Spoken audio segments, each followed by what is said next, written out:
Hope. They're not about dentistry. No. Live.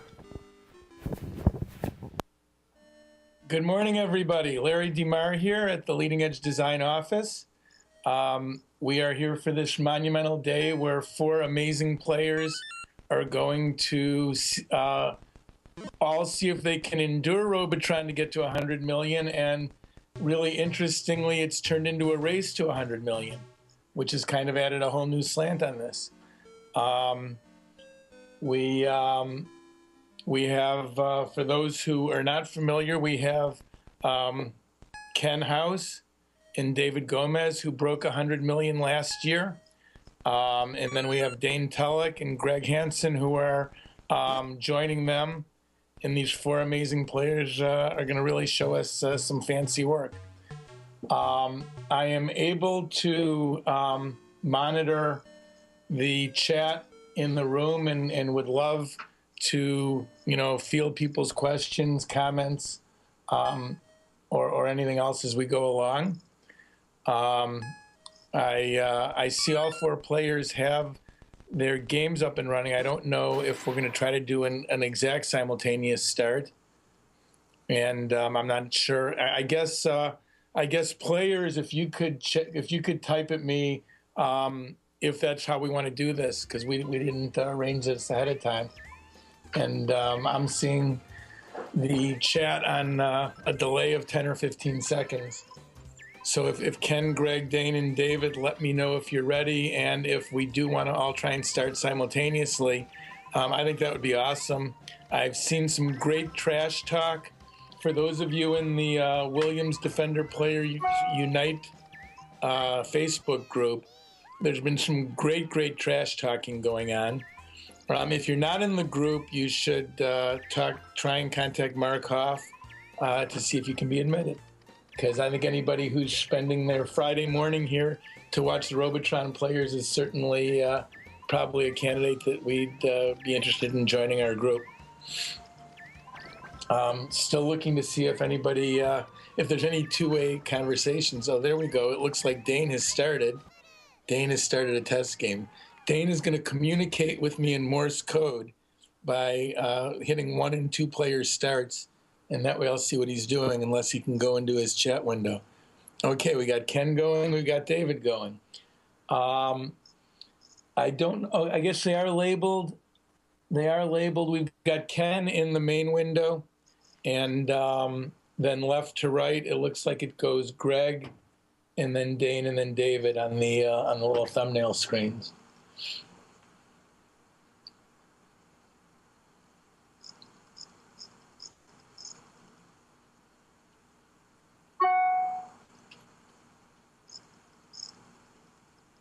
Okay, I'm guessing Waterborne Gamer. I don't know. You know what? I don't know your Twitch handle, so that's going to be a problem. I think hopefully everybody's just warming up till we're ready. I'm hoping we're going to do a synchronous start, and I'm hoping that Eugene will surface. I talked to him, and he was hoping to be here for the start. I know we're going to get Eugene on the channel during the day. He's in the middle of traveling right now, and when he surfaces, we will try to get him in. I gotta sit taller. I'm looking at the. Let's point my thing down a little. I'm looking at the screen.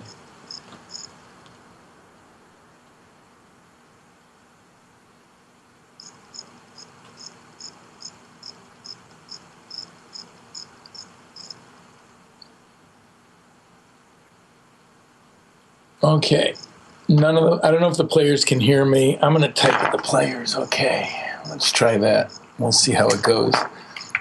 Okay.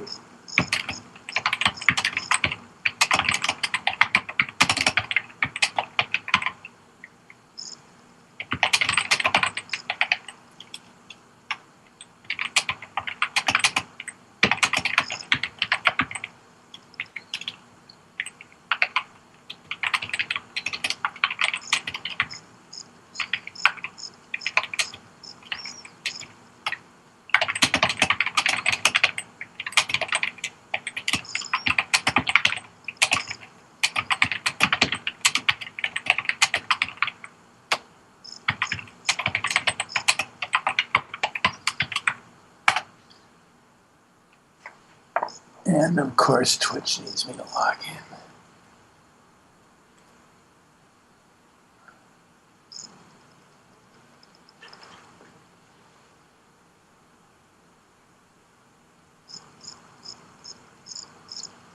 All right, again, I'm just waiting to get acknowledgement from the players that they're ready, and hopefully we'll do a synchronous start, or it's possible. It looks like Ken and David are at it, and maybe they're both on wave 13. So hopefully, let's see what the decision is. Or we might be underway without without a fancy simultaneous start.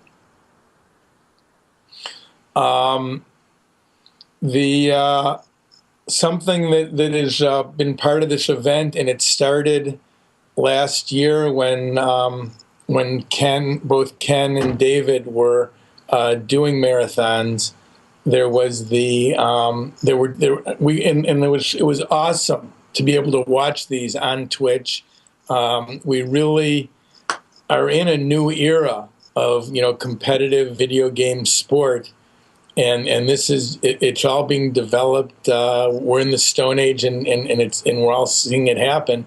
But it was really something to be able to get on the computer and check in every hour or a couple hours, and I've kind of likened Robotron marathons to running marathons. The start's exciting, the finish is exciting, and then in between you check in every once in a while to see, who's in, who's out, and who's winning. And it kind of goes like that, although in any moment you can see some pretty amazing heroics from these players. And so when these marathons were running, I was checking in every couple of hours, and it was going, and they were the 10 millions were being placed on Post-its, where they would put a Post-it on the screen showing 10 or 20 or 30 or whatever, and we check every so often and see. And I went out to dinner, and I came back, and all of a sudden the channel is silent, and I found out later that the lives got rolled. We did start at exactly the same time. The lives are kept in a 1-byte counter. When you increment that counter from 255 to 256, that's the computer equivalent of 0, and that long line of 7 lives on screen and 255 in memory are gone, and if you don't have a hell of a comeback from there, your game's over. And so Markov, who he's in Iowa, part of the Walter Day Twin Galaxies team of sorts, also author of the Robotron guidebook. He has really been the point person for a lot of this in keeping this retro community together, and we talked about the idea of what if we put a lives counter in, and this was a little over a year ago, because last January, about a year ago, I actually started playing around, and at some point got to making a list of, well, here's some things we could fix. And the big things for the purpose of marathoning was putting in the lives counter, which you can see if you look at Ken's screen in the big picture on the lower left. The standard wave counter is centered, and then on the lower left you can see the lives counter is showing 10 lives. Because of so Ken, currently has 10 lives. David and I did actually start at the same time. We were on the phone together. I can't read the other ones too well. So Larry and I started at the same time. David. I put together the most bizarre of development environments to try and tweak on the game, and ended up making a bunch of mods to the Blue Realm set. Of which I think 5 chips changed with the various mods. So these players can see how many lives they have. It became interesting because it would have been easy, and And if you go into probably my stream, made sense to actually just fix the lives button, where with a small patch we could have the program check, are you at 255, don't add the new life. And somehow, for whatever reason, the community thought that no, that's changing the way the game works. And it was unanimous not to fix that, but to display it. And so we've now got the lives counter. The other relevant thing for the marathoning was the addition of a 10 millions digit, where internally the score is 8 digits, so it goes up to 99,999,975 or whatever. Is that? I think 25 is the lowest denomination in the game. The 10 millions digit has always been there. It was actually masked off to fit in with the scanner in Stargate. When we when we went from Defender to Stargate, we added the 8th digit, or the 7th and 8th digit, and we only showed the 7th digit, which for the amount of time it takes to play Stargate, really was all that was needed. And then when the Stargate code was ported into Robotron, even though there's plenty of room for the extra digit, it still stayed masked to 7, which it took a long time for that to really matter. So I had to actually remove code that was blocking that digit that everybody wanted, and so now we can see 10 millions. It looks like Greg has now started, and I guess we're all going.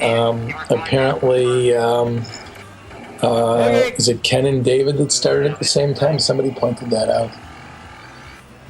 I need to watch the live. My concentration, guys.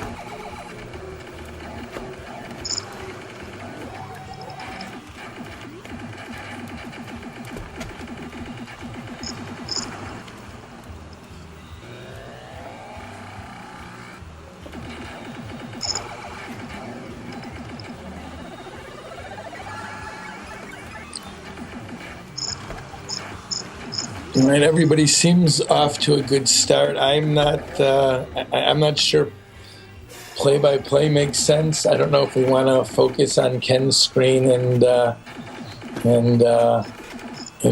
view his heroics, because that's the one that's enlarged on the Twitch screen. Let me see if I can make it bigger here. Yeah, so Larry, I know you're familiar with the format here, but yeah, if you have Twitch, even though it's on a delay there, in Skype you can see it live as long as you mute Twitch. But you can then click on the individual screens, and you could make those bigger. You can see that Ken just pushed out a little bit. He zoomed out, and so we can see his score a little better. We wanted to preserve the banner at the top so people know who hop in that they need to make sure, and if they're coming to Twitch, that they should hop over to twingalaxieslive.com to change the player cams. That's where you can actually click on the individual player cams, including yourself, to see your handsome face there, Larry, up in an individual camera as the featured main window. Okay, thank you for that update. This is new for me, like everybody else. Oh boy, I clicked on a window and something bad has happened. Let's try it again. If there is anybody that has a question or wants me to do anything in particular, please, please do that in the chat. I am a pretty good game developer and programmer. I can ramble on about stuff, related to the game. As far as play-by-play, it's probably not my long suit. And again, I'm happy to talk about anything if anybody has any questions. Okay, Wes Copeland is asking, when is Defender Tie-Dye coming out? This is the final beta test. I think that I sent it out right around Thanksgiving. And that's kind of interesting because I think Dane was planning for a Thanksgiving time marathon that wasn't going to be a group event. It was just going to be Dane. And in the summer, I said, yeah, I can probably get something by Thanksgiving. And ended up, as Thanksgiving approached, working on it, fine-tuning it. Sent it out to several beta testers, some of who put it in real games, some of who put it in MAME. And so far, it's fared very well. It's fared very well. The only thing that we discovered that we might even look at addressing is when you wrap the man counter from 255 to 256, the string of men by the player's score doesn't get fully erased until the next time you die. So it's a little ugly. One of the players, I'm thinking it was David, but I'm not positive. One of the players went in and as a exercise, boy, I wish I could do this exercise. As an exercise for being bored one day, said, okay, new tie-dye version, we're putting it through its paces. Let's play until we wrap the man counter and see what happens. And I think he also created a new challenge, which maybe Mark is tracking on the Robotron guidebook, which is to see who can wrap the game with the fewest number of points scored, or wrap the man counter on the fewest points scored, or the fewest waves, or maybe both. So that always becomes a new competition track. And again, as this whole video game as a sport is unraveling, it's just interesting to see what people are thinking up. And this is really, really beyond any wild imagination that we could have had 33 years ago when we were creating these games, which are so crude as far as the graphics and look and performance of the machines compared to what's being developed today.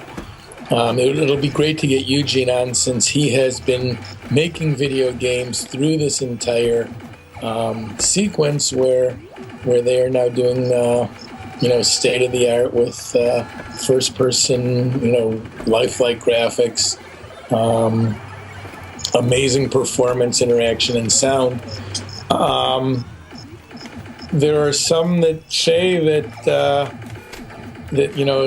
they're not making games that are games like in this classic era, and part of it is we had to make a game that was totally compelling, because without that there wasn't much left.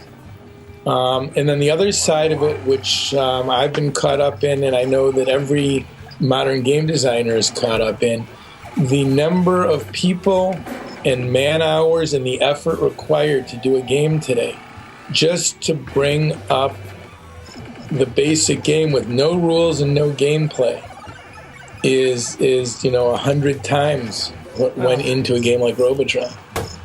And it is such a large effort that has to be done by such a large team of coordinated team of game developers that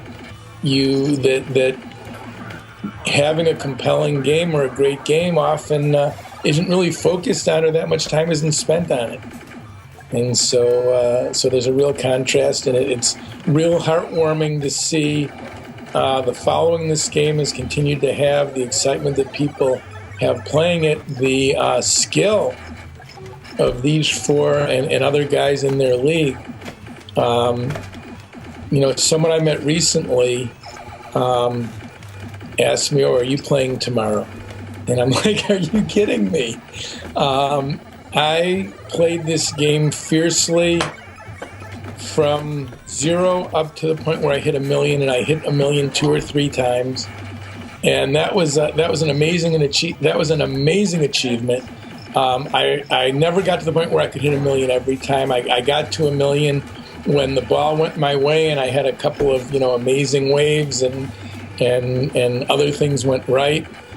So every once in a while I could do that. I got to that level back in '82, and pretty much stopped playing the game seriously. But now 1,000,000 points is about a 20-minute game, and to get to 1,000,000 points, you need to be really good.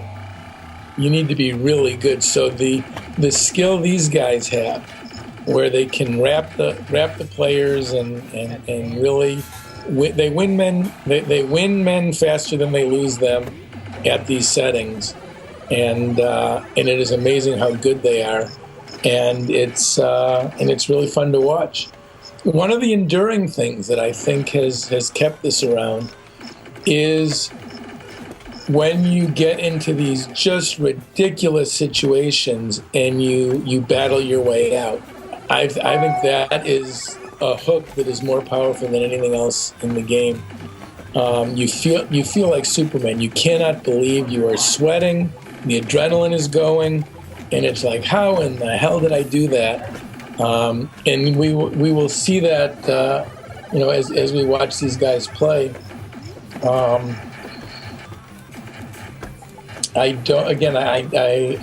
going to see it a lot. The problem is it comes and goes so fast. It's really hard if you're not focused on the gameplay, to know when one's going to happen. Although the waves that end in 9 are a good candidate. We all know when you see the black border on the screen, as we see on Greg's screen right now, that he's going to be in a heap of trouble. And I don't know if Greg can hear me, but you did a very fine job showing just how it's done in one man. Well done, Greg.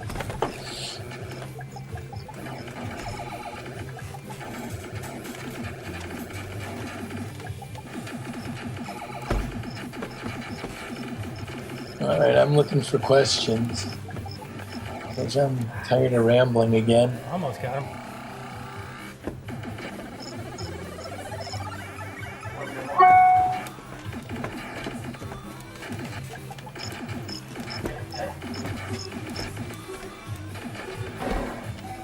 All right, I'm a game designer. I'm curious and bored, so we're going to try a experiment to answer a question I have. I'm curious as to how many people we have out there, and maybe Sandra can tell us, but I've got a better idea. I'm typing number 1 in the stream. I want everybody to type one time and increment the numbers, so the next person to type should go number 2, the next person number 3. Everybody that's listening and logged in, maybe we can get a feel if this goofy game that I've just conjured up will work, and we can get an idea of who is on. Okay, we got 2, 3. The returns are coming in. It's like watching an election, and just as exciting. We got 2 4s. Somebody's got to up that ante. 3 4s. Okay, we'll just keep track. We got 2 extra. It'll be my job to keep track of the duplicates.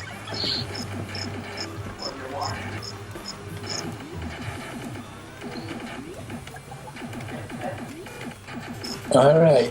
Well, I hope we do better at the finish than we're doing at the start, because it looks like we've got about 6 people. Well, we've got about 6 people that are listening. Ken is battling a 9th wave. Crossover to get that enforcer. That wouldn't have been my strategy, but then I can't hold a candle to Ken.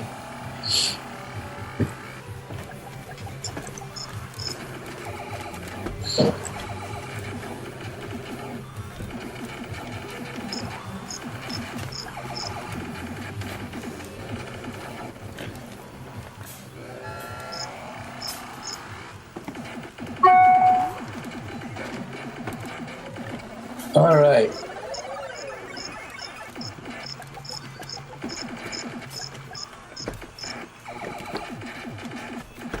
What do you think about H1Z1? Is that a new flu virus? H1Z1. Is that 1 megahertz? Who's that? Yeah. Robotron is actually running on a 6809E CPU, which is clocked at 1 megahertz, which is the only correlation to Robotron I can get from H1Z1. But maybe Jeff the Killer 22 can do it. And Jeff says there's 33 people watching, so he knows how to work Twitch better than I do. We went on the air about 9 a.m. Pacific time, which is about 26 minutes ago, and they started playing. It wasn't a total synchronous start. We didn't organize that well enough, and the players are dialed into their own world more than they are to hearing what I'm saying. All right, I just got coffee delivered. That's a good deal. Thanks, Brian. That might help my voice, too, as I'm sitting here rambling and rambling and rambling. Oh, Ken's got a timer. Ken, you rock. You rock. We've been going for 24 minutes.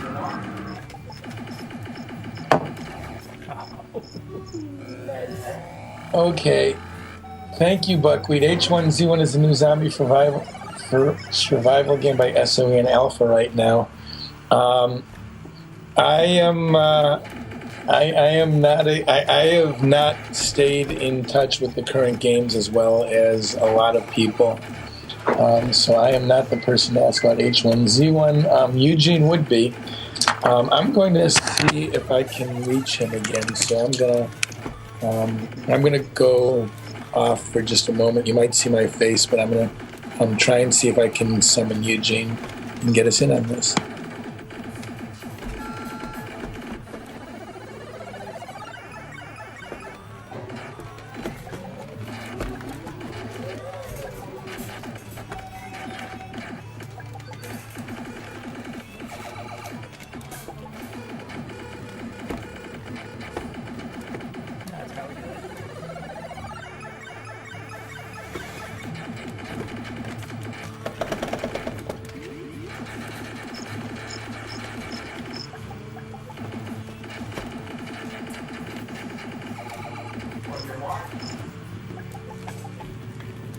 Oh, really? How'd you catch me?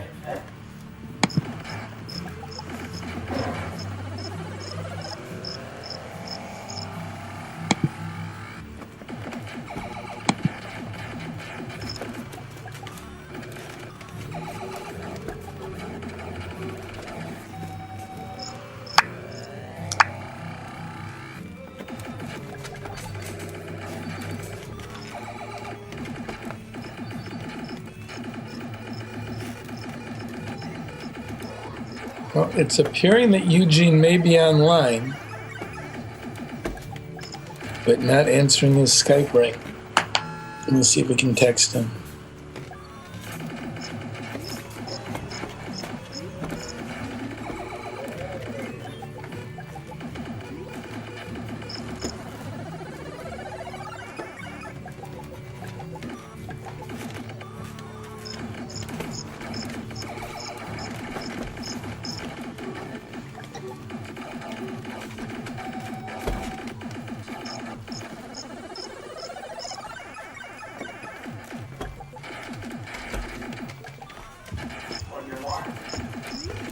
Oh my, Mark's calling me out for my coffee mug. Okay, hang on, guys. I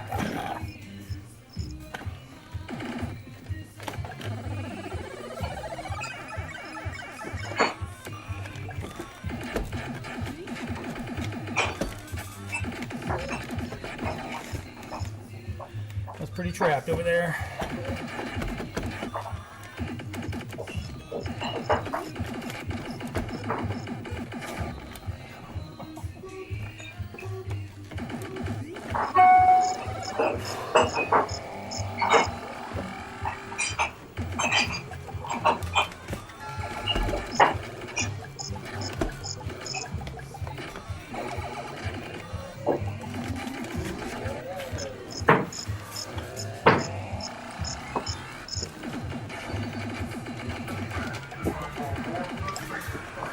All right.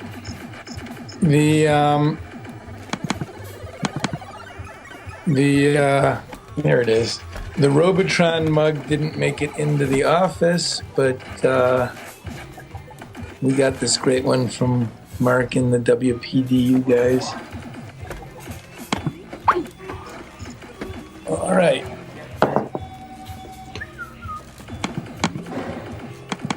And I have lost my video from Twin Galaxies, so I'm going to probably redo this call. High Tech scores again beautifully.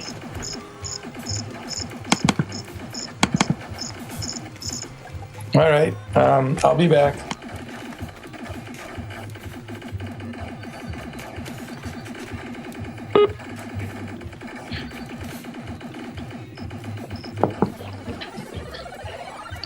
All right, that was fast.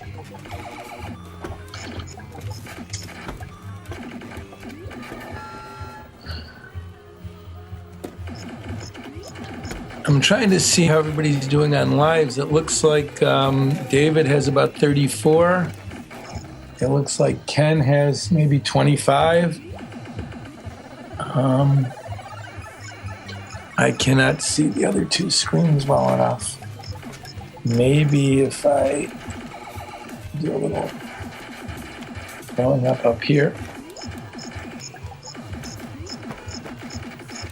No, that doesn't work right.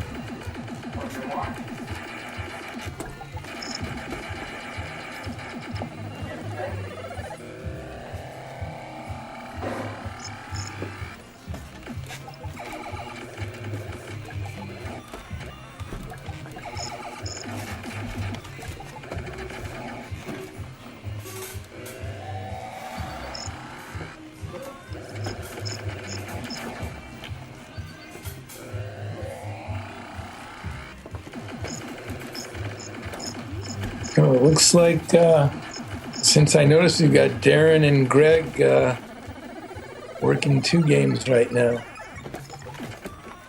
On the upper, which my upper right screen looks everybody else's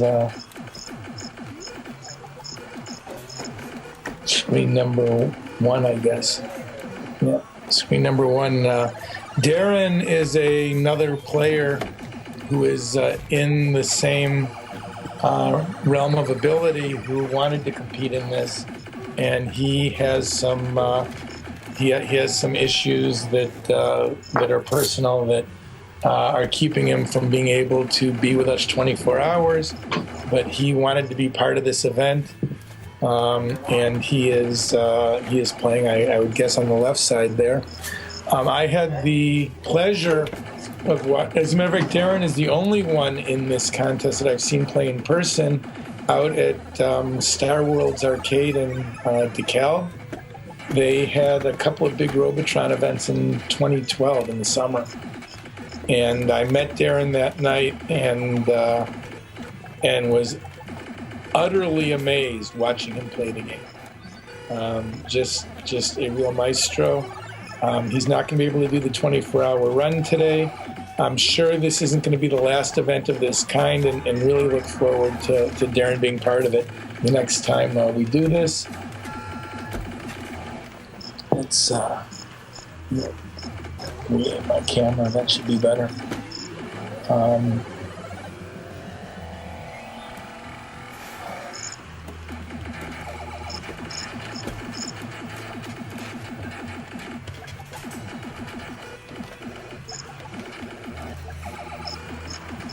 Wow, Data God, you're saying everybody was running Robotron at 50 cents. I wonder where that was, because I don't have a recollection, but I'm flattered that people go, you know, this is a great game, let's charge more for it.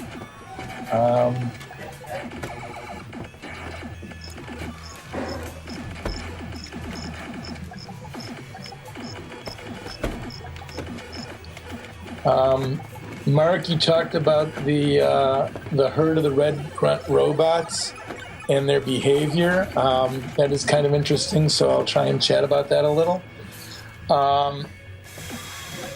The grunts very simply are programmed to go in a straight line towards the player. That makes them often walk into electrodes. It makes them very predictable.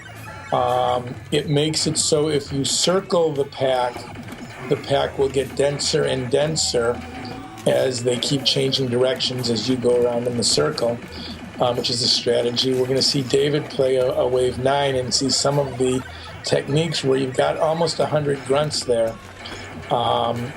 And so, again, he moved in a circle. Again, he's still moving in a circle, and now they're all in a giant pack.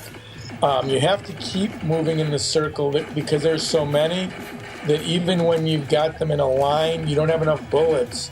They will literally, each one will die eating a bullet and overcome you if you don't keep circling once you get them all in that pack.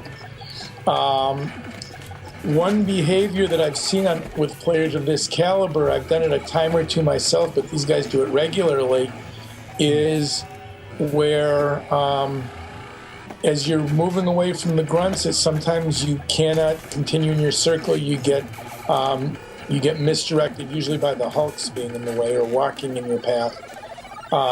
And so you can sometimes end up towards a corner, and the grunts coming from below you that were close will be moving horizontally to line up with your vertical axis, and the grunts that are higher will be going up to line up with your horizontal axis. They'll make two lines, okay, where you got your horizontal moving grunts making a vertical line, your vertical grunts making a horizontal line, and the player is at the point up here, and literally you shoot the intersection of the two lines and then escape walking on the diagonal in between the two lines of grunts.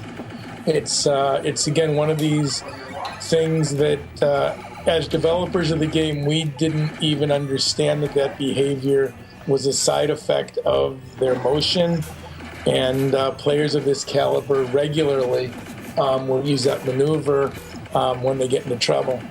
And again, it typically, as you'll see, every ninth wave, you've got Dane now doing the same thing. You circle him, you circle him, you circle him. He would have run out of bullets, so he took one more pass around. And you have no idea what I'm talking about because I'm watching the live screen and you're watching the delayed screen. I got to stop doing that. Everybody's going, what's in that coffee? Hi, Lawnmower Man. Lawnmower Man. I am Larry DeMar. Thank you, Mark. Cool. I co-developed this game with Eugene Jarvis back in 1982. We are hoping to get Eugene here and on the channel. He is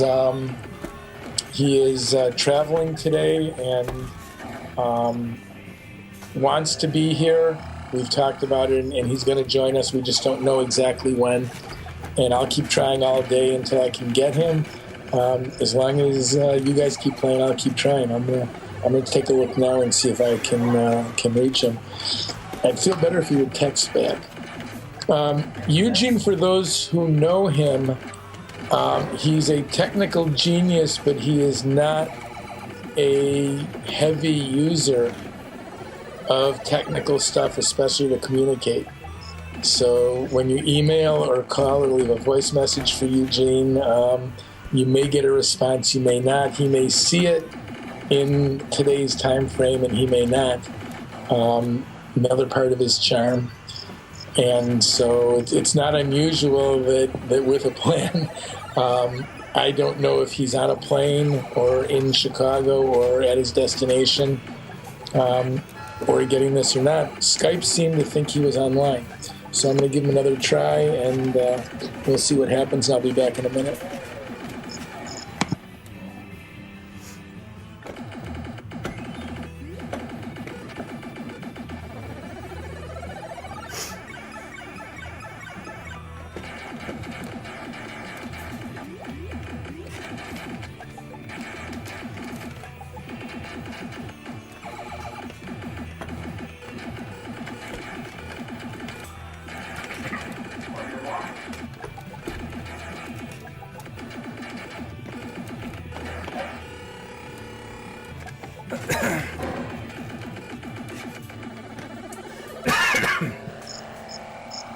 Well, Okay, I'm trying to add him. I don't know if he's going to answer, and it's interesting. This time it didn't drop my. Oh no, it froze. Didn't drop my Twin Galaxies feed.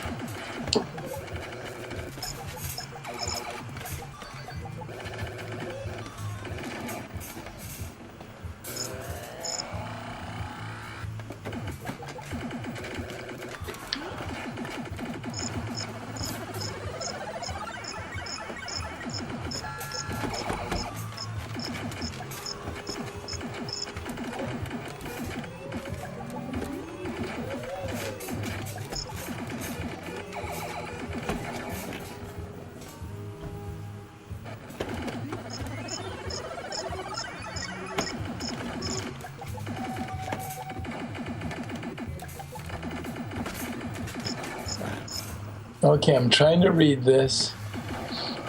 Mark, you said John's a player that played over 80 hours, but it sounds like we got the wrong lawnmower man.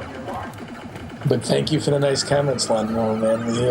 I really appreciate it. I'm so confused.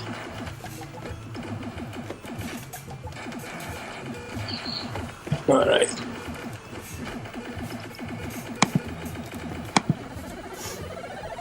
Let's see if we can get Eugene out of here so I can see what's happening again.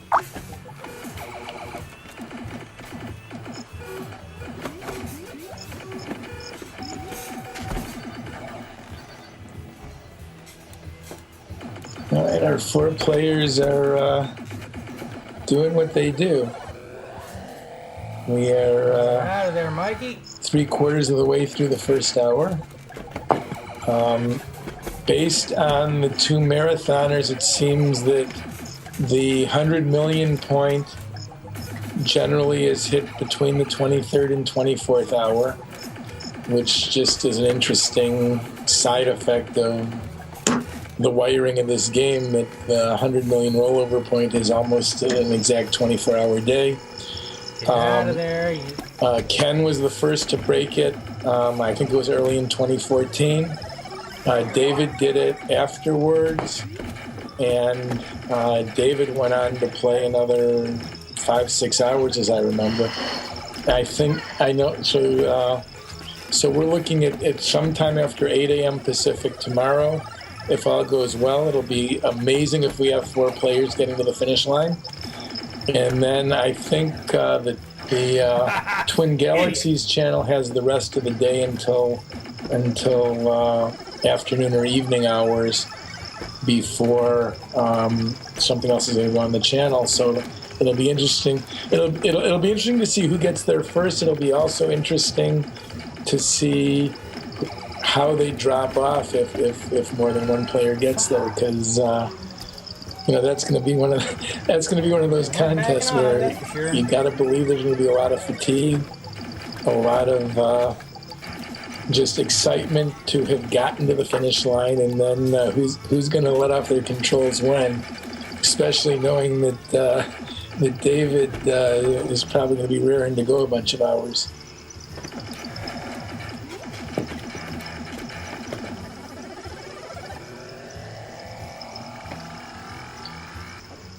All right.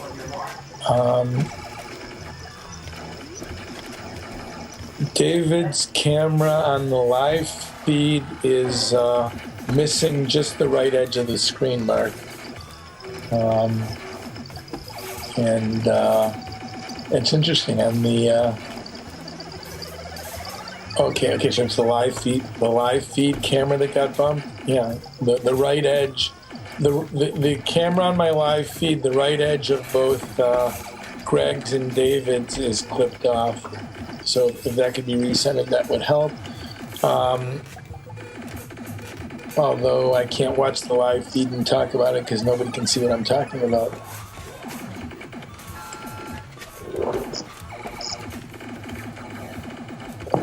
Mark, your coffee mug is getting great comments up and down the block.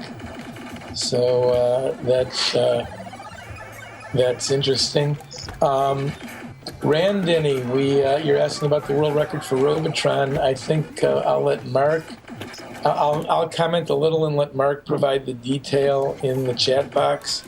Mark, is it possible for you to Skype with me? I would love to have someone to chat with. I think it would give us more to talk about than trying to do a monologue. You're never going to see me on the Tonight Show, I don't think. But as far as the world record, there is some ridiculous score that was, I think, back from the 80s.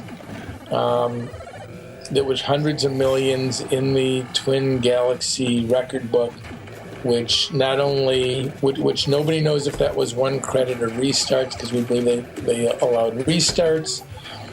Secondly, the score is not possible with the scoring in the game as recorded. I think it ends in a 10 or a 90 or something, and I think the lowest scoring element in the game is 25. So that score has always been suspect. Now, in the modern day, everything is videotaped. Videotaped. It's showing my age here. Everything is put on video. If you saw at the beginning of this broadcast, everybody was showing their settings screen to show that the difficulty was set at 5 and the extra man was at every 25, which is how these tournament settings are being standardized. And play is always on 1 credit.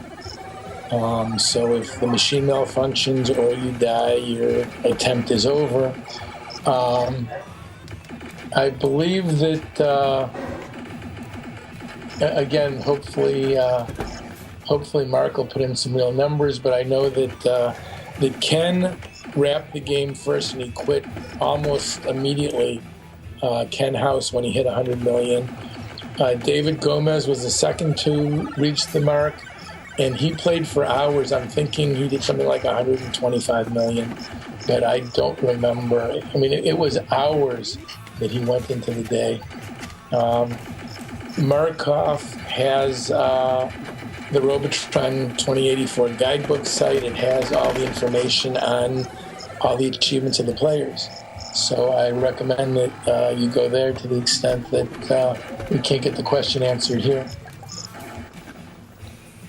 Slow motion it right down on me.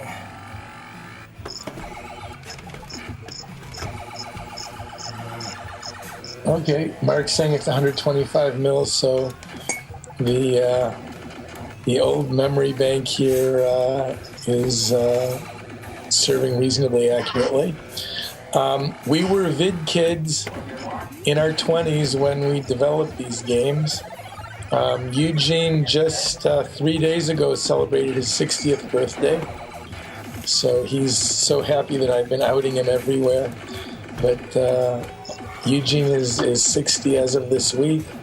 I'm not that far behind him, but I'm the youngster. And so we remember a lot of details, but we forget a lot too.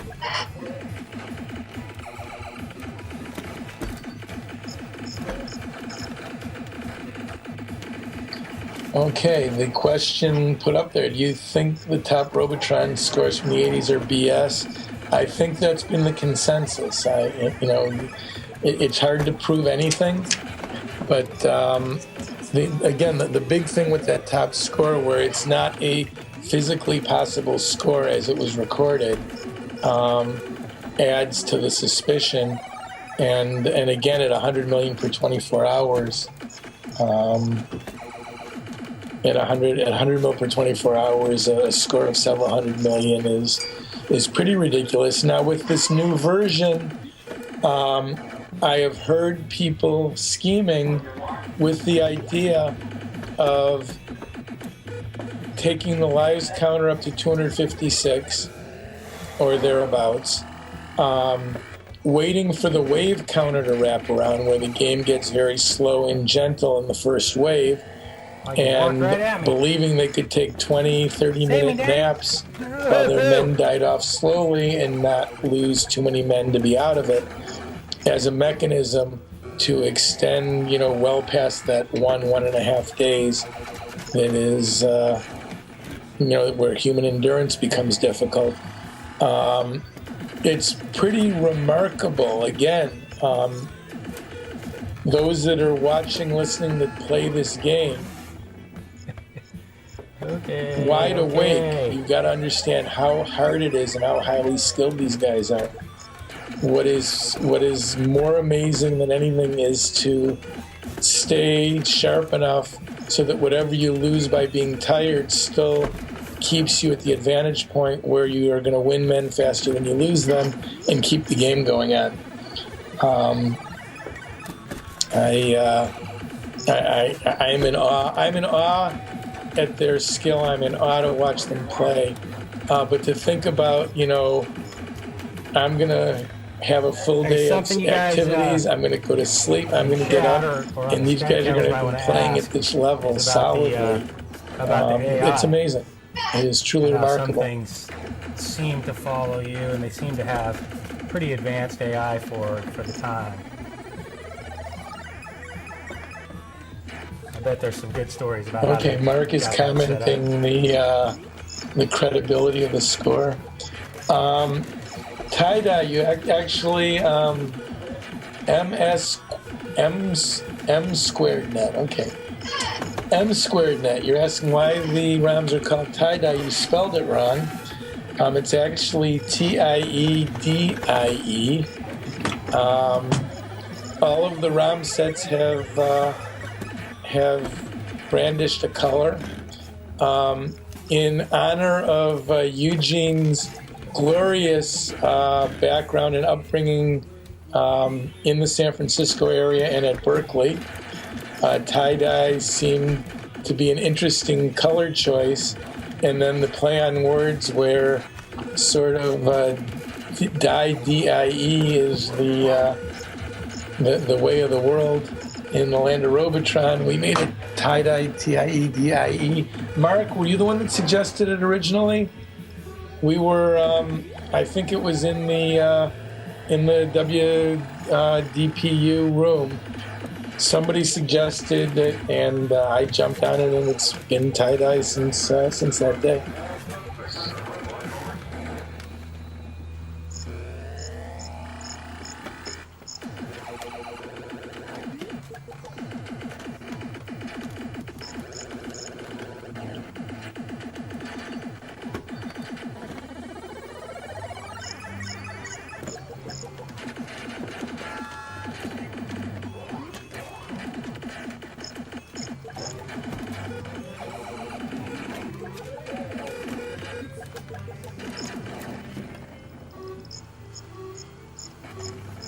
All right, we are approaching 1 hour. I'm going to take a break and try to clear my inbox at the office.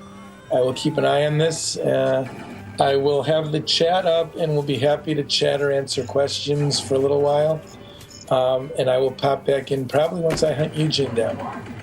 So, players, if you can hear me, you're doing what you do. It looks fabulous. I'm pleased everybody got a good start and is rocking the game. I wish everybody great luck, and this is really exciting. This is really awesome. I'll be back in a little while.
take it.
What's up, Bill Felden?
figured out which one they were going after, I had that. That was going to be a big board. That's going to be a huge board.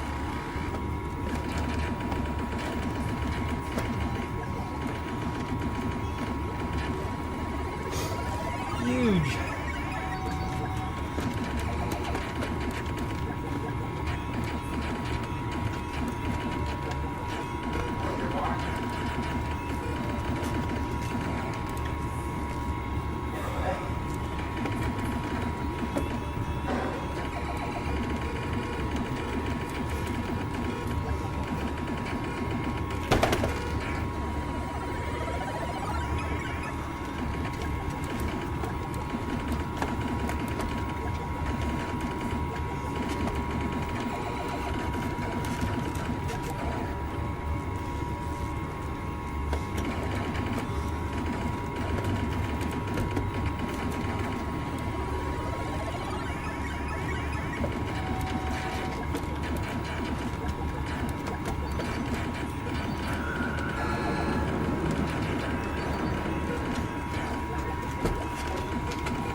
Man.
Yeah, buddy.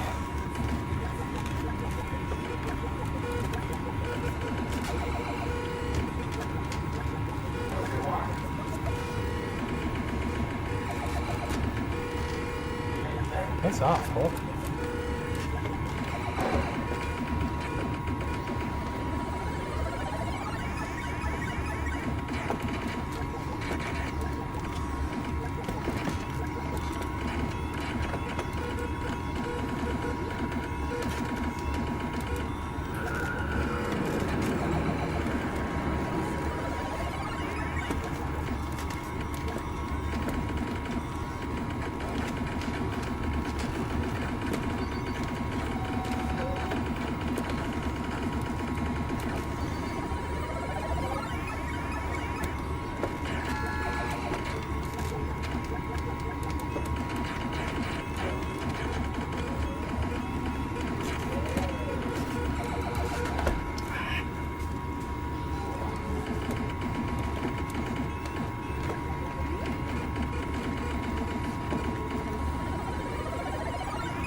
Oh no! Oh, that was.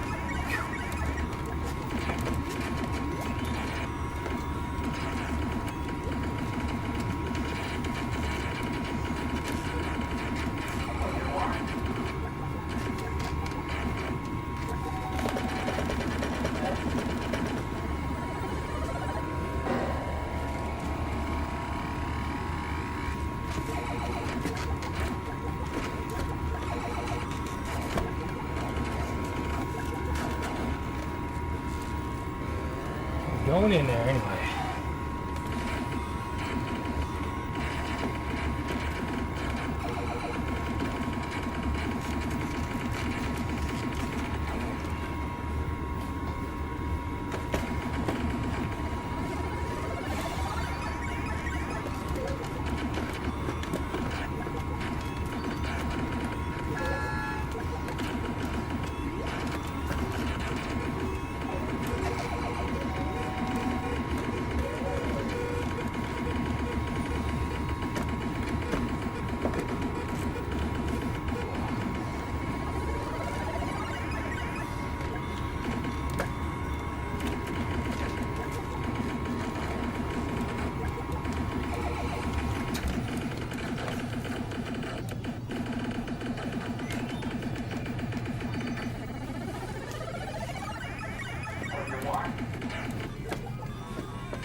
Take it. seconds.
Come on.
Where did that snowball come from?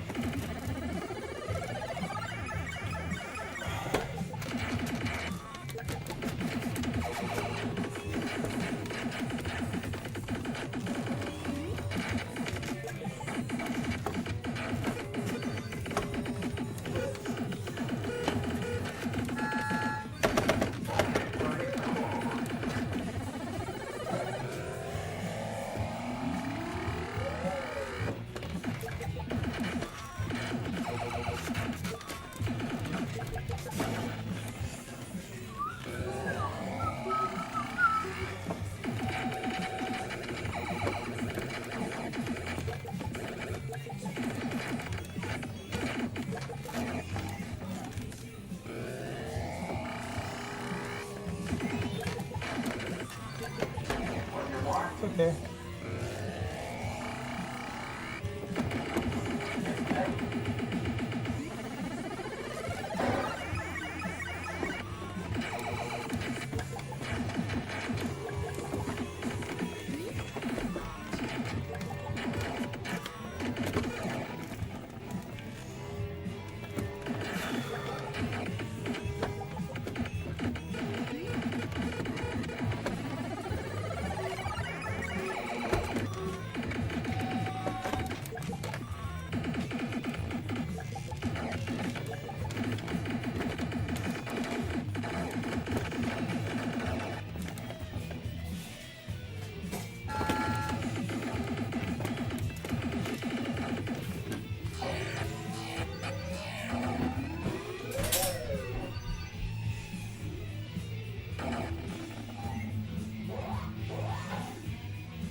What?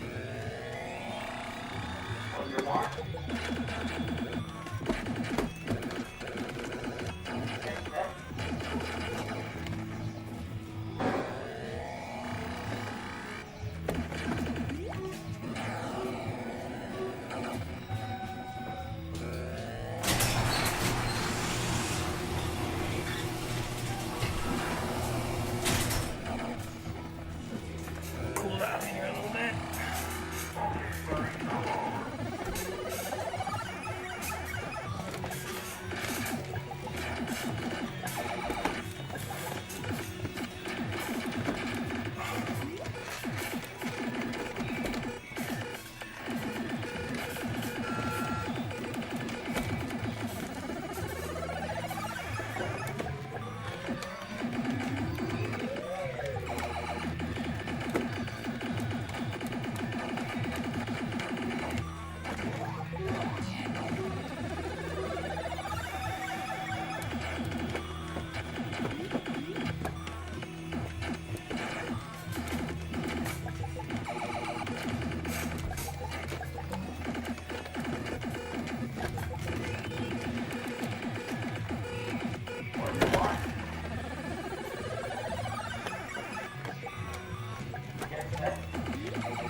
God damn it. These guys really harsh my groove, right ya?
off my balls.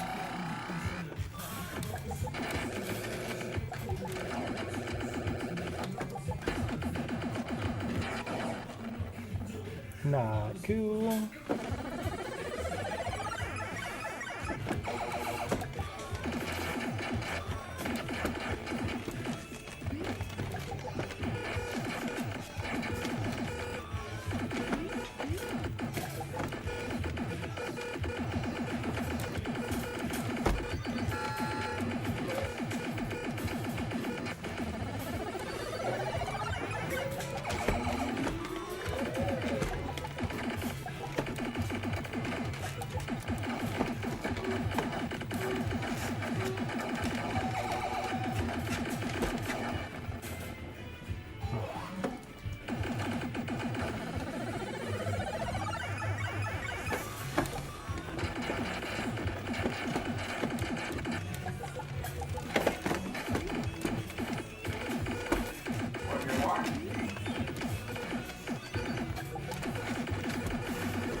We did think of that.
I should have put the mic somewhere else.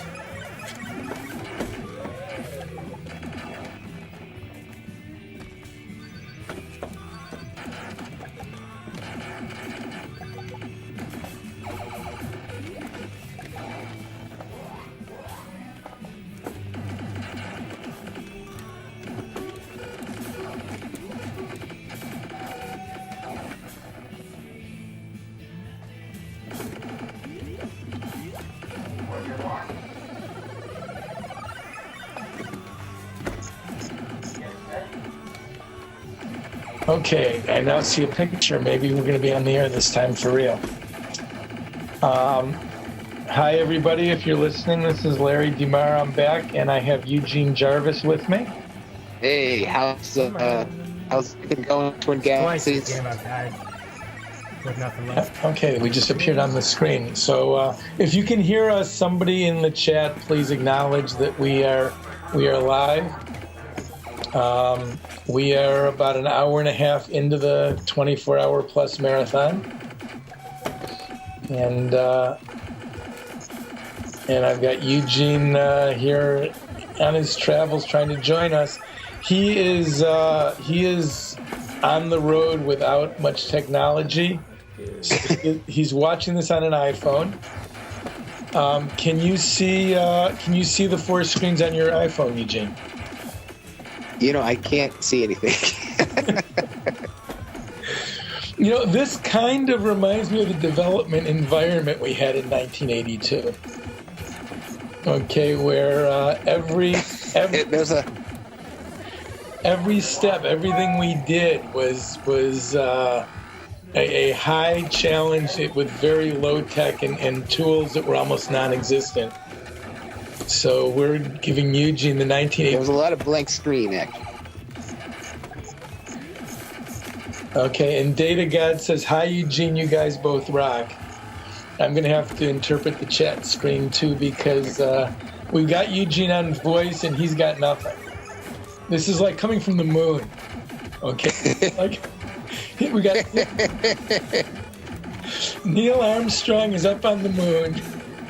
Okay, and he's going to talk to us, and we're just gonna spread it across the country from here. It was one small leap over a joystick for mankind. And he's breaking up with a really slow data rate.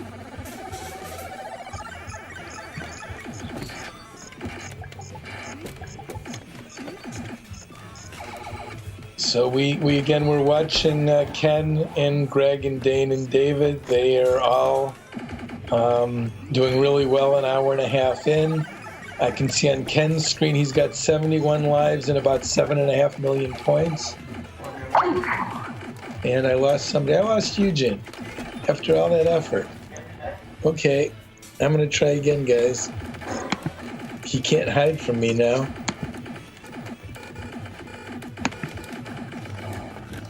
Bear with me.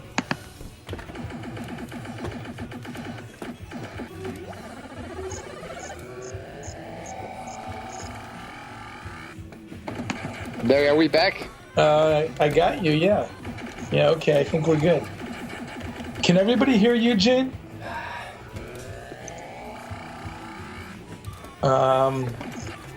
We've got Eugene answered one of my questions in the special edition of King of Arcades. It was epic. And Markov is pimping for questions for us. We're trying.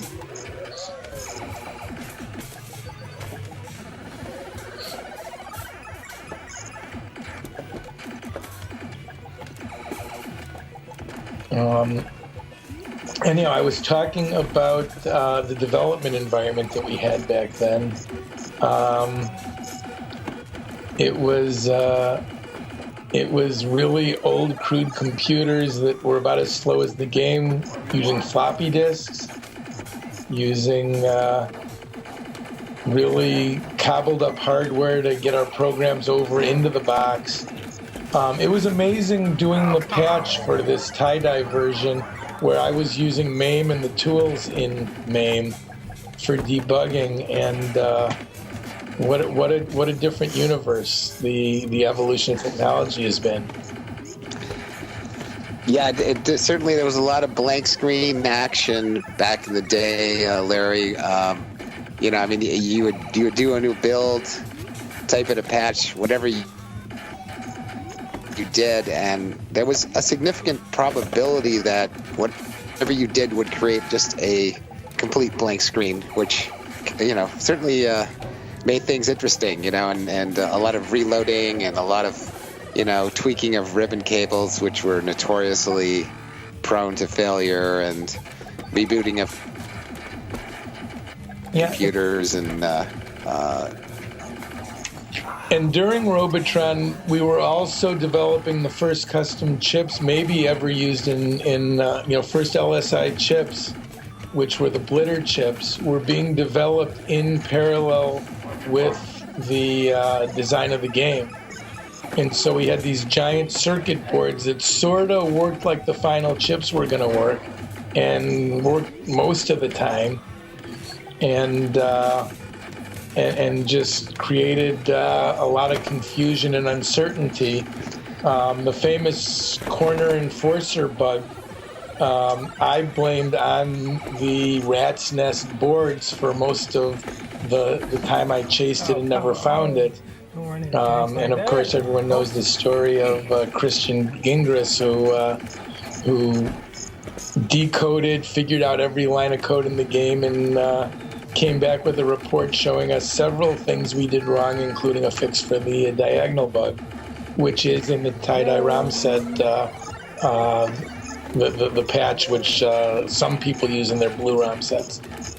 Yeah, certainly it would be pretty hard to imagine a marathon contest with that diagonal shot bug, you know, shooting bullets into your program memory and your stack and your data memory was very hazardous to the execution of the program. And that it was amazing, you know, how that really. I mean, you'd be playing the game for a half an hour, and then you'd hit an errant shot into the corner, and it was stunning. The rapidity of a total reset of the game, which just like what, you know. But with the new ROMs, now we can really marathon without having that just crazy ass crash bug. And I think either Ken or David, one of them in their early attempts, played with unpatched ROMs. and eventually I think did shoot his program. And the technical explanation, if you look at the screen, if everyone looks at the screen left to right, it is a map of RAM where we just stored pixel colors in memory starting at 0 going up to about 9,000 in memory. And then starting at 9,000, we use that same sheet of memory for all the program data. And so when you have a bullet being shot left to right, it's being drawn and erased in that memory at each location, and it continues on causing real destruction of the program as it's drawn and erased, shooting through past the right edge of the screen into where all the program data is. So we'd always refer to shooting the program, and literally, on a technical level, that's what you did. Eugene Mark responded that David did try multiple times. 60 million was the highest he got before the Enforcer bug did him in. And so, and Ken got to 40 million. So your point is well taken about being a big step for the marathoning. Yeah, I guess we have to thank, Christian Gingras for that. I mean, Christian Gingras, it's amazing that he debugged basically disassembled the entire ROM set, and from that created a totally reverse engineered version of the source code. I think pretty much by hand, and just looking, not doing any bugging or simulation, but just looking at that program code and reading it, he was able to find, I think it was 9 fatal bugs, of which 7 or 8 of them were, actually to this day, a lot of them, I don't know why they don't crash the program, but for some reason they don't crash the program. And I don't think we never fixed a lot of them, right, Larry? Or did we never fixed anything but the Enforcer one. The blue ROMs were out, and I created the ROM with his patch in it for the blue ROMs, which some people that knew us hadn't. We distributed, and then the Digital Eclipse and the Arcade Classics versions. We made sure they had that ROM, so the ports were all patched. And I think the other bugs were significant, but weren't game killers. Yeah, it was bizarre. There was some. I remember I think there was a routine that did not have a return statement at the end of it, and then it just fell through to the next code, and somehow it was not fatal. But I mean, it was certainly a very poor programming practice. And it's interesting, the size of Robotron at the time, we considered it a monumental Herculean effort to go through routine by routine, page by page, and map it out. And it is so small compared to, games that have evolved at every step of the way, that somebody today looking at, 48K of assembly code, yeah, I'll make that a project. I think that with today's mindset and with better tools, it's what we thought was just this enormous world to conquer is pretty small scale by today's terms. Yeah, it could be. I guess what is it, 20,000 lines of code, Larry, or 10,000? What is it? Yeah, probably about 20,000. Yeah. When I think it wasn't Smash TV that they put in a Robotron game as like an Easter egg. Maybe I think it was one of the Midway games. Yeah, might have been NBA Jam or something. I'm not. I forget. And we worked around the clock, killing ourselves. Okay, with the tools and with the quality of the hardware we had to make this thing live and breathe. and somebody as a weekend project implements the game to throw in their game as an Easter egg on a high, using a better set of tools and a faster processor and more tricks. But it just was sobering because this was a couple man years of effort, and we were working pretty long hours to do it. Yeah, I guess it was something we did it in 6 months, Larry. Okay. But Well, I guess we worked a lot of hours off. All right, it was a couple of man years over 6 months. Certainly. That was I guess it was the post-traumatic stress disorder was another 6 months at the end of the Isn't that the truth? Somebody asked, where did you first learn to program? Assembly in college or something else? I actually learned assembly language for the. I used to start out as Fortran, as a Fortran programmer on a mainframe, and then my first micro experience was the Intel 4004, which was, I guess, essentially the first microprocessor. That was a 4-bit machine, which is, it's amazing you could do anything with that thing. I think a single instruction took 10 microseconds to execute. And that was my first micro experience. And it's amazing. I liked it. It's hard to imagine someone liking that, but we were so desperate for anything to do that a crippled 4-bit processor running at essentially 100 kilohertz was interesting. And luckily they came along with the Motorola 6809, which was a pretty nice chip. I guess that was only running at 1 megahertz, right, Larry? Or was that 2? No, Robotron was 1 megahertz. Yeah, we went to the blazing speed of 2 megahertz on the pinballs in 1990. I see. with the same 6809 processor. Right, and that was in production. Was that in the production all the way almost to 2000, Larry? The 6809 there? Yeah, the 6809 was from 90 till 1999 when we did Pinball 2000. So that was in production for 20 years. Still running at the lightning speed of 2 megahertz at that point.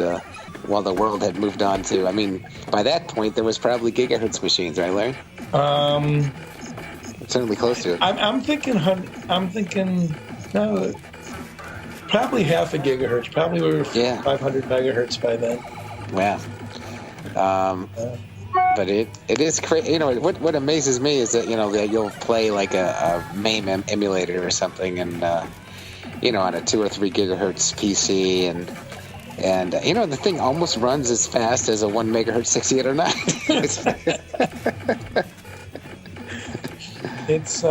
It's pretty cool. There are some people that have actually tweaked the MAME operation for Robotron to really try and match all the idiosyncrasies of the timing. I think I don't know if it runs too fast or doesn't overload enough. Again, Mark would have a better handle on that. But somebody has tuned the main program specifically for Robotron to make the MAME version really run like the original 1 megahertz computer. With the slowdowns and bogs and everything else. Yeah, that certainly is a huge part of the game. Is especially as you approach, waves 20, 30, 40, so forth. The difficulty, theoretically gets quite high, but the bog really prevents a lot of shots, because the game kind of senses the bog, and so there's a lot less hazard really in some of the boggy levels. And if you are emulating on something that's not bogging, then these things actually get far more dangerous, these levels, because there's a lot more projectiles in the air, where when the game starts bogging, it starts cutting back on projectiles to try to save real time and keep the game from bogging further. So it's interesting. In the original game, you get kind of the steady state difficulty of later waves where it never really can get any harder because there's just not enough real time to left to kill the player. And I guess the way the real time control algorithm takes place is it gives priority to graphics, and so the enemies become pretty stupid. Their limited AI becomes even dialed back further in order to preserve the graphics and not glitch the screen. And so that it becomes interesting. And again, the game doesn't have a focus on the player as far as, let's make it more difficult. Let's target ways to be tricky and sneaky. The enemies have their personalities, and they're dispatched in different quantities and under that kind of setup. But nobody imagined the quality of play growing to the level it is. And again, were you going to say something, Eugene? No, go ahead. It took quite a while after release, for people to get to 500,000 and then to 1 million and then, several million. And then, guys like these four just, kept on getting better and better where, they outpaced the difficulty of the game, which people lose sight looking at these guys at how hard a game this is, for the world. I commented earlier, Eugene, that I got better and better and got really great and finally got to 1 million, and that's a 20-minute game. Yeah, and these guys are, to be able to perform at that level, and of course they're playing, a million, 20 or 30 extra men, where, a very good player, if they can hit 1 million, obviously they've got no men left and they're dying. And that was a good day. Yeah, exactly. That was like your best day ever, and and you're a designer, and all the quirks, and but it is kind of remarkable. I guess just a testament to human ingenuity.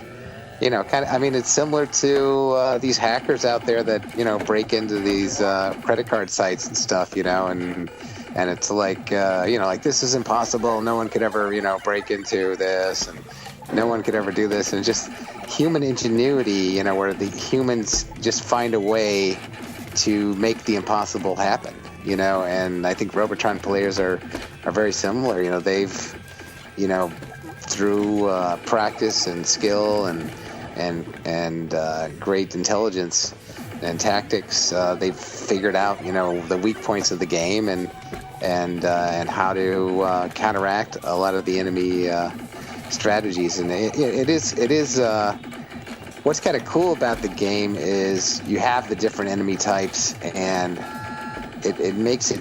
What makes it a real challenge is that there's different strategic and tactical things you have to do depending on what enemy you're facing, whether it's an enforcer or a brain or a tank or a grunt and hulks, and so you really have to have not just one game, but you have to like 5 different games depending on what wave you're on, and it also could depend on if you're short on men or if you're going for points. There's a lot of different sub goals that kind of come into play, such that I know a lot of players, myself included. The tank is a pretty rare enemy out there, and it acts differently. It has reflecting projectiles, which are unlike anything else in the game, and rebounding shots, and that becomes particularly difficult. I always it's 9 times out of 10 I'm giving up 3 or 4 lives on a tank wave, which a good player can't. A really great player can't do that. They've got to get through on a man.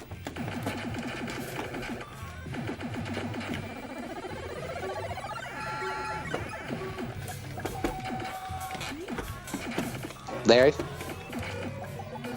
Hello? All right. Lips are moving, but no, I had my microphone muted while I was typing. I'm sorry. Oh, that's okay.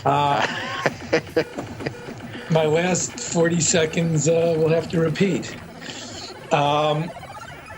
It's interesting. I watched both Ken and David marathon, and they would run into these tank ruts, or even on a wave 14 with all the Hulks or something, where you see them lose 3, 4, 5 lives, just a wave gone bad, just like it does with you and I. I'm looking. It looks like Ken has 102 lives right now, so I think he's probably got a little headroom to hit a couple bumps in the road. I can't see everybody's life counter as clearly as that one. Yeah, I guess that is a truly great player. I guess that is it's great to have that cushion. If they can create that cushion, I guess if they can be very, very proficient on the more standard waves, you can come in those waves with the cushion, and that obviously, I guess that's a good strategy in its own right. Yep. It's been pointed out that Greg, who is the fourth player here, is a much younger guy. Everybody else, has been playing Robotron, probably since its inception. But Greg, somewhere along the way, picked it up and got really great and is participating in this. So that's a really cool trivia point. Yeah, certainly. When in a marathon situation, you might have to give the tip the hat to the younger player. Could really have an advantage. As the hours pass on with the greater stamina and youth on their side. But obviously the veterans are defying time here, and with hopefully greater experience and Zen savvy. So. Yeah, it's truly amazing that it's amazing just looking that they can play at this level, but then to actually stay this good for a 24-hour day is mind blowing. Is mind blowing because that the time is gonna take the edge down. It's to perform at that high level. It's kind of like these ultra marathoners that run 200 miles or something, and you just it seems that would be beyond human capability, to stay at that level. And all right, Ken just hit 10 million. I don't know if he's the first, Sweet. But I can't see all the scores very clearly. But he just hit the 10 million, and the 8th digit is there as advertised, right at the 2-hour mark. So 5 million an hour. That's a lot better than I do. He takes 12 minutes. It takes him 12 minutes for each million. Is that right? Under 20 minutes? Sounds right. Yeah. 12 minutes a million, because when I play the game, it's about 20 minutes a million. And I haven't hit a million in 30 years, so I've got to get the old Robotron going again. This definitely, has me looking to fire up the old game. All right, you're getting digitized, Eugene. Try it again if you're still with us. All right, we are having technical difficulties. And Eugene is gone. I'm going to try and bring him back. Bear with me, everyone.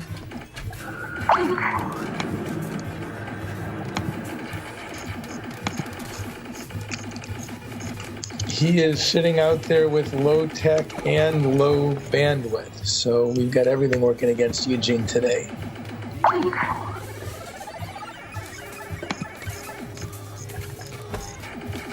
All right, we're trying again. Hopefully he'll pick it up. And hey, we're back. Okay. We were talking. I was talking. I don't know. I faded out there, but I was talking about the concept of RQ, and maybe Larry, you could explain that to the folks out there.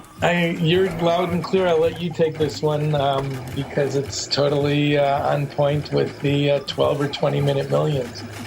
Yeah. Basically the concept I think this is something that Larry and I, in our long sessions at the shop late at night, we became, we weren't great players, and it became obvious that a lot of times when you had a really great game, it was about getting more points per wave than the other player, and that obviously, it gives you more extra men because you're getting extra men every 25,000, and B, it allows you to getting more points out of less difficult waves. You kind of like, you're less exposed to the difficult waves, but you're still getting points, and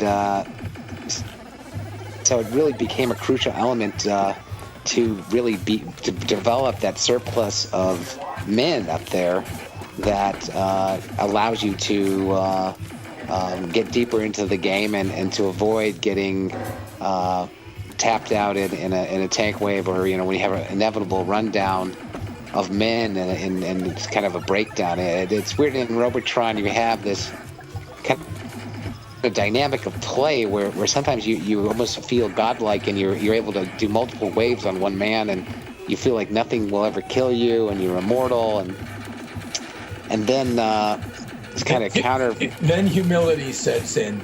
Yeah, then it's counterbalanced by you'll hit a stretch where you'll lose 6 or 7 men on a single wave, and you can actually get into kind of a steady state disaster where if you have a lot of tanks or quarks out on a wave, you can kill a few of them, but if you don't ever kill the generators, the tank generators, which would be the quarks, or the spheroids, which would be the enforcer generators, if you don't kill the generators off, then you'll come back to a playfield that is as similarly populated as when you died. So like your entire life went for nothing, and you're still fighting your way.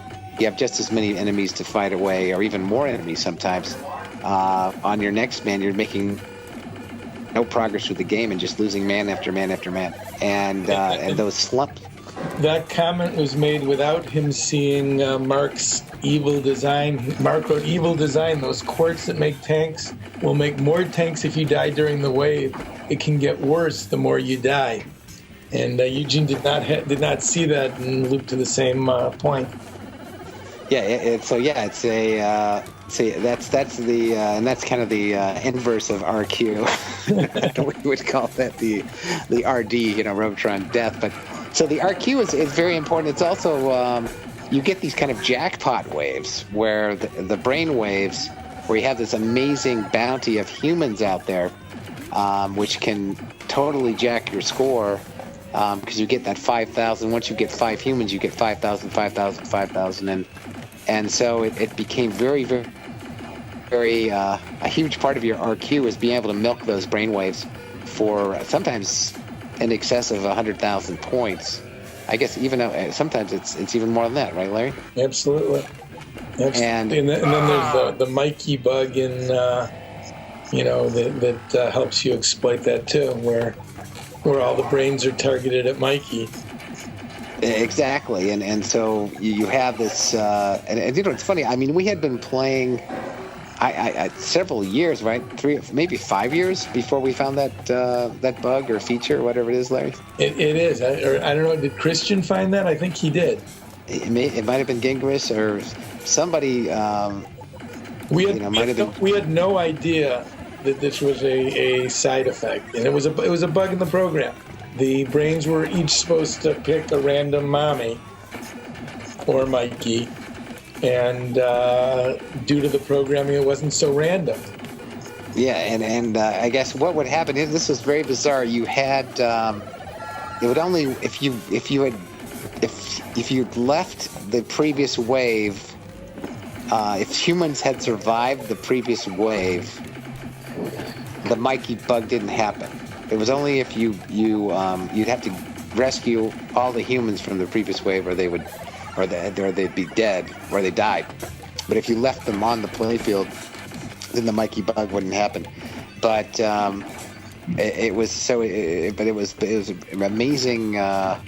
Once you could exploit it and realize all the brains were going after just one humanoid, It was amazing the exploit that could take place, and on subsequent waves, it's not Mikey, but it is a not as an apparent, but it is a. You have to look at the mass of brains and see where they're moving to, and kind of, a certain, kind of look at the mass and see where the center of that mass is, and that would be the humanoid that they're going for. I didn't realize it was other than Mikey. Yeah, no, every wave has as long as you don't leave humans behind on the prior wave. Every wave has a so-called Mikey. It's just not Mikey a lot of times. See, I'm still learning stuff about the games. I think that stuff was just discovered by random players. Yeah, now that I'm brushing the dust off my Robotron, okay, I need every edge. Because the reflexes are not what they were when the game came out. Which, again, is another monument to 3 of the 4 of these players.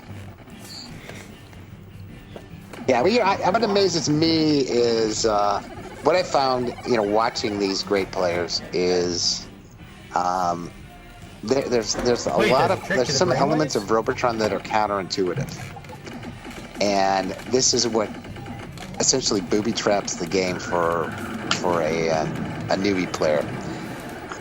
And one of the counterintuitive things is that almost all the time an enemy will become less dangerous the closer you are to it. And so rather than trying to run away from an enforcer throwing fastballs at you, if you get right next to him, he's just shooting little, like beach balls at you. And that have a curve on them, so they're wildly inaccurate when they're thrown closely and slow. Exactly. And so that the counterintuitive notion of approaching something that's really threatening, and the threat is reduced, which is totally contrary to all of human experience. That we should retreat from threats. And yeah, I think Eugene. Eugene, you're getting digitized again. Are you with us? I think he's on his way out. But the enforcer thing, I'll try and get Eugene back again. The enforcer thing, where again, if it wasn't easy to follow, the closer you are to them, the slower their bullets are, and that.